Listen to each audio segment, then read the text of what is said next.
Hey guys, G&T here, and today I'm talking about Clockwork Planet Episode 2. Now in this episode we see more of the progression on Marie's side. Mary? Oh goodness. Pronunciation is always weird. But we see pretty much just what she's trying to do to save this area of the planet Kyoto from being purged. Purge. Sorry, whenever I hear purge now I think of the movie.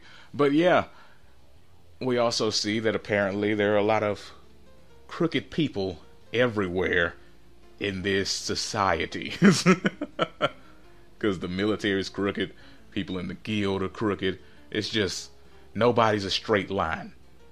Everybody's crooked. But at the beginning, here's one thing I wanted to point out. Like, when they really zoomed in on her face, it was really wide. Like, I don't know what happened, what the artists were doing, but they like made her face really wide in some of the shots in this episode when they zoomed in on it. It's kind of weird, because in other spots it's not. And I don't know, it kept bugging me. So I had to point that out. It's just odd. Also, her bodyguard, don't remember his name, but he has to be some type of machine, right? Because that was weird. He was wrestling with robots and bending them up and stuff. I'm like, nah, buddy, you can't be human, right? They may have stated it somewhere and I just missed it, but hey, you can't be human, right? That's odd. I mean, heck, even the way that he jumped from freaking elevator to elevator, well, it looked like elevators, but the way that he jumped down there, I was like, this dude, he can't be real. Dude, you cannot be human. But I still have the same issue I had with episode 1. Personally, the story looks like it'd be more interesting from Naoto's side than from Marie's side, which I'm assuming from next episode on we're going to get like a joint thing, but with these first two, I would have rather seen Naoto's daily life with Ryuzu. It looks extra interesting. Like, whenever you see him, it's, it's going to get fun. Other than that, the episode's probably going to get boring. Until the part where she threatened that dude with her gun, I was like, yeah, this is boring. But once she pulled out the gun, I was like, okay, well, it could get a little interesting. And I mean on the guy, the cat with the glasses that was sitting up at the desk, because he looked like he just wet himself when she pulled out that gun. And he was extra scared. I didn't expect that. When she pulled out the gun, I expect them to show him still sitting there looking calm and talking all kind of mad crap, like, oh, well, you're not gonna shoot me, and even if you do, someone else will just, he's just, he just got scared, hold on, man, you don't want to shoot, calm down. Also, she has a futuristic handgun. If you act foul, you get 2 shots and 1. Nobody remembers that song. Okay. Anyway. She has a gun with a knife on it. Like, it's a weird looking thing. 'Cause I don't know, that's just odd. I guess she must have made it herself. It looks so freaking weird. No joke. It's slightly confusing. I think it had a gear on it. Hold on, let me go back and look. It has a gear on it and everything. That is a weird looking gun. And not in a cool way. Like, if it looked really cool, that'd be one thing, but it just looks odd. Oh man. But anyway, Ryuzu ends up joining Naoto's class. And then saying she's his property, which, I mean,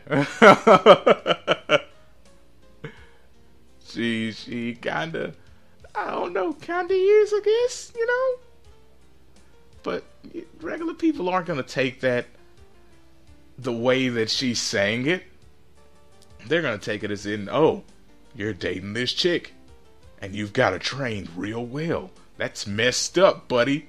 Nobody's ever happy for you when you have like the best chick out of the bland room of chicks. So they're like, that's messed up, buddy, that you're doing well for yourself. But it's whatever. It's whatever. Leave it alone. Apparently, Ryuzu's like 1,000 years old. And the guy, or a chick, I mean, could be a chick. The person that built her must have had some type of, what's the word? Perverted nature. Because you saw last episode, to seal that contract, that was odd. And why would you design a machine to look like a chick? An extremely hot chick at that. You know what I mean? You had to have some ulterior motives. I'd like to see more about that. Who this person was. Because they had to be wild for that one. Anyway. Apparently, at the end of the episode, I think it said we had 7 hours before this place was purged. So they're going to have to fix it within 7 hours. And I was assuming that at some point, Naoto would have to be, a part of the fixing process.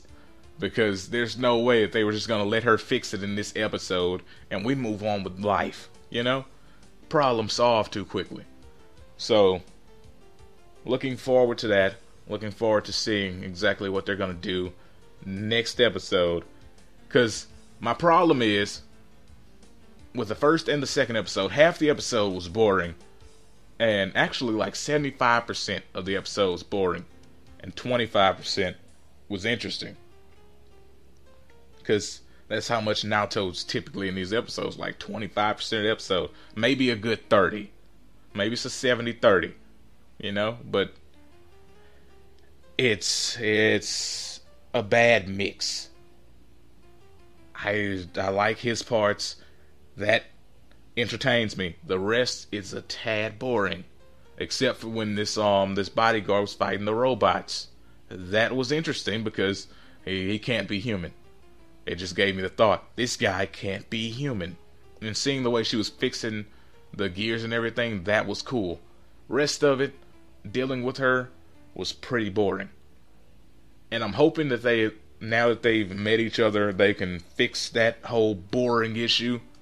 And the show really starts to pick up. Because if not, episode 4, probably gonna drop it. But, we'll have to wait and see. Tell me what you guys thought about this. Peace out, and have a great day.